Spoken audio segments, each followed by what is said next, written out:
So this here is Google SketchUp, and what we see here is the track setup for the investigation that we'll be taking on in this lesson.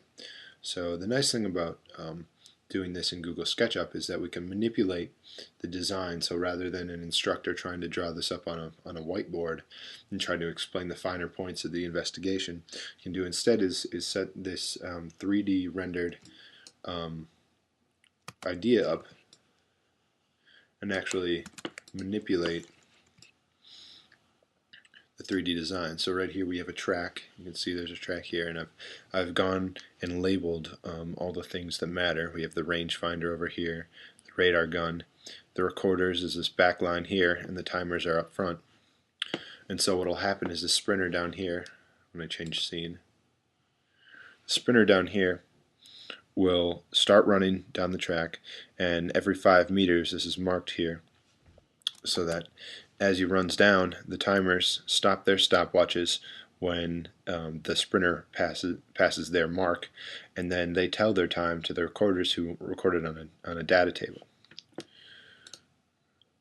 Here we are nice and close. So we have the sprinter here. We also have 4 students at the end, 2 that are operating a rangefinder and 2 that are operating a radar gun.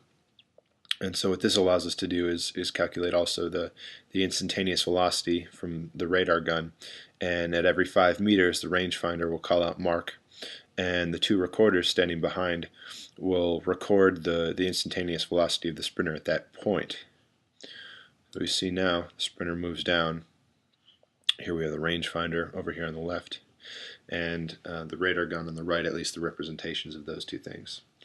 And so then we can come back here and see a good picture of everything. And so really, I mean, for the students to be able to see this ahead of time, and for the teacher to be able to manipulate and move this around to whatever angle is helpful for the kids, it provides a really good scaffolding point for instruction, especially when you're doing an involved investigation like this one that involves the sprinters.